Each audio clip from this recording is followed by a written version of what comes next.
Fala pessoal de Engenharia e Arquitetura, esse é mais um vídeo do professor David Moraes. Hoje a gente vai poder dar continuidade ao estudo de análise de estruturas através do F-Tool. E na aula de hoje a gente vai estudar como calcular esforços internos em barras de treliças. Sugiro que vocês assistam os vídeos anteriores. Para quem não tem o F-Tool instalado, tem um vídeo falando sobre isso. Quem não sabe o passo a passo para resolver problemas no F-Tool, assista o vídeo de análise de vigas através do F-Tool, tá? Hoje a gente vai então calcular esforços internos em treliças. O passo a passo é o mesmo que a gente utilizou em vigas. Modelar a estrutura, definir o material e definir seção transversal. Então, começando pelo desenho do material, mais uma vez, para que a gente possa garantir precisão no desenho, a gente vai ativar a função teclado e definir os nós da treliça. Vou fazer uma treliça bem simples aqui para a gente, com a origem no ponto 00, e aí eu vou inserir primeiro as coordenadas do banzo inferior para depois inserir as coordenadas do banzo superior. Então, banzo inferior eu vou colocar 3 barras espaçadas por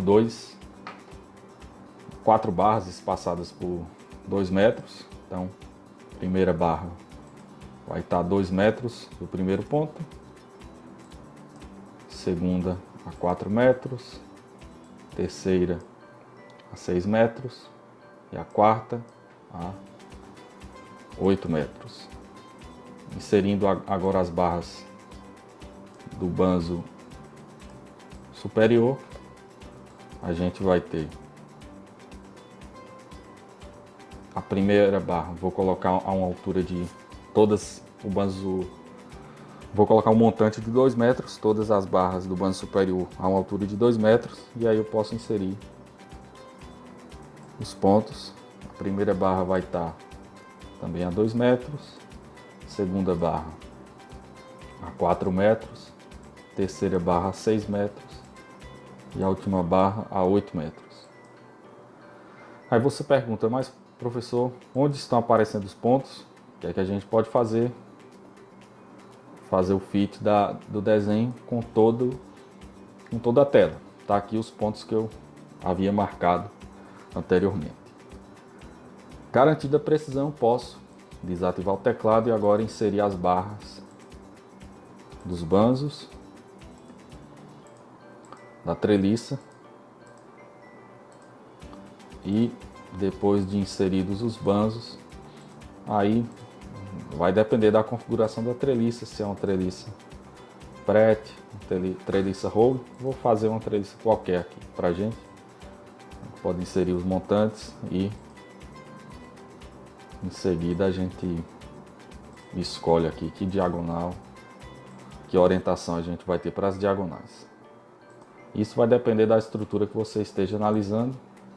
Vou adotar essa orientação aqui para as diagonais.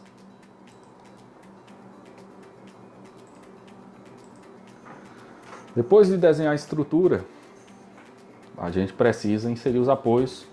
Vale a pena a gente, para servir também para o pessoal da estática, a gente adotar problemas estaticamente determinados. Numa primeira extremidade, a gente pode adotar um apoio de segundo gênero, ou seja, rotação livre e deslocamento em X e Y fixos, sem deslocamento. Aplicar a condição do nó selecionado, e aí o que foi que aconteceu? O que é que a gente percebe? Ele está rotacionado aqui em 90 graus, devido à configuração do vídeo anterior. Posso simplesmente desfazer esse nó que eu inseri e corrigir aqui, colocar em 0 grau, e aí o nó vai estar, o apoio vai estar inserido corretamente. Para ela ser uma estrutura estaticamente determinada, o apoio na outra extremidade tem que ser com o deslocamento em X livre, né, minha gente? E aí a gente vai ter um apoio de primeiro gênero, que só fixa apenas no eixo Y. Depois de inserir os apoios, depois de inserir as dimensões da estrutura, algo que foi falado no último vídeo é que as treliças, uma das hipóteses de treliças é que os nós de uma treliça são rotulados, são parafusados. Mas o F2 ele traz como pré-configuração entre os elementos estruturais que todos os nós, na verdade, são fixos, são soldados. Para que a gente corrija isso, a gente precisa adotar uma configuração rotulada para os nós. E para isso a gente faz o quê? Seleciona todos os nós em que eu quero aplicar rótula. Nesse caso, você pode pressionar a tecla Shift e ir selecionando os nós em que se quer a aplicação de rótulas. E quando a gente faz isso, a gente selecionando aqui a articulação em todos os membros, a gente pode selecionar aqui aplicar essa condição em todos os nós. Então perceba que todos eles agora vão ter rótulas obedecendo à condição para análise de treliças, ok? Feito isso, a gente pode inserir as cargas. E como a gente sabe, o único tipo de carga a ser inserida numa treliça é carga nos nós. Eu vou repetir o passo a passo aqui. Criar uma força F, vou chamar aqui de F2, e essa força de menos 2 kN vai ser aplicada nesses dois nós aqui do banzo inferior, tá bom? Selecionei os dois nós com a tecla Shift pressionada, e aí a gente pode aplicar nos nós selecionados essas cargas. Depois de definida as dimensões, os apoios e as forças, a gente pode partir para o segundo passo, que é a definição de material. Aqui em material, parâmetros de material. Repetindo o passo a passo, criar um novo material. E como falei para vocês, quando a gente tem uma estrutura estaticamente determinada, não importa o material, não importa a seção transversal quando a gente quer calcular esforços internos, porque as equações da estática são suficientes para esse cálculo. Então eu posso adotar um material qualquer e aplicar esse material em todos os membros da estrutura. E isso também vale para a seção transversal. Para a gente determinar a propriedade de uma seção transversal, repetindo passo a passo, criar uma seção. Depois, vou colocar uma seção diferente agora, colocar uma seção do tipo angular, cantoneira. E aí a gente só precisa inserir os parâmetros dessa seção transversal.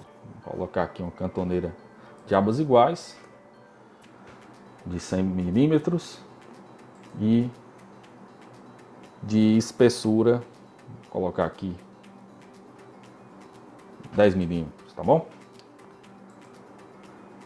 Feito isto, a gente pode aplicar a seção também para todos os membros. Então os 3 passos estão ok: dimensões, forças e apoios e rótulas. Segundo, propriedades de material. Terceiro, propriedades de área. Posso determinar os diagramas de esforços internos. Vamos ver como é que ficou então. Diagrama das forças axiais. Ficou uma coisa meio bagunçada, basta a gente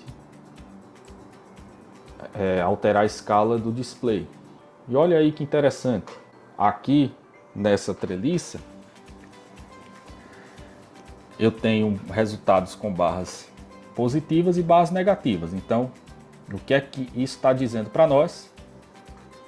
Como era de se esperar, as barras do banzo inferior estão todas tracionadas e as barras do banzo superior estão todas comprimidas.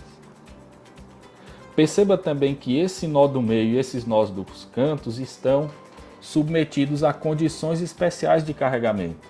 São barras nulas, gente, e isso está muito claro apenas por uma simples observação. E a gente vai ter também aqui o comportamento das diagonais e também dos montantes. Todas essas barras estão sendo calculadas através do gráfico de força axial dessa treliça. Perceba que quando a gente agora utiliza o gráfico do esforço cortante e do momento fletor, a gente tem esses esforços nulos aqui, esforço cortante, e aqui também o gráfico de momento fletor. A gente tem esforços nulos, o que está também dentro da hipótese de treliças. Como a gente sabe, treliças têm apenas cargas na direção normal, por isso era de se esperar que esses gráficos fossem nulos. Então, turma, com esse exemplo desse vídeo e do vídeo anterior sobre vigas, vocês já podem resolver algumas questões que vocês já haviam calculado na mão. Vocês podem utilizar o F2 agora para conferir os cálculos e também realizar problemas mais complexos. Eu vou estar disponibilizando para vocês nas plataformas virtuais alguns exercícios mais complexos em que vocês podem utilizar esse programa. E daqui para frente, ao longo da disciplina, a gente vai estar sempre recorrendo ao F2 para resolução de problemas complexos, para que a gente possa ganhar tempo na resolução através dos resultados que o programa pode nos fornecer. Eu quero agradecer a vocês que assistiram esse vídeo, essa sequência de vídeos sobre o F2, e espero em breve poder disponibilizar para vocês alguns detalhes que não foram expostos ao longo desses 3 vídeos, detalhes de configuração do F2, outras funções interessantes, alguns problemas mais complexos, e eu conto com vocês. Divulguem esse material, deixem o seu comentário e também podem nos procurar através das plataformas virtuais para tirarem as suas dúvidas, e eu tenho certeza que essa vai ser uma ferramenta a mais para fortalecer, sedimentar o que vem sendo estudado através das disciplinas de estática, resistência dos materiais, análise de estruturas. Vai ser muito bom para a formação de vocês. Então, pessoal, muito obrigado pela participação de vocês e até o próximo vídeo.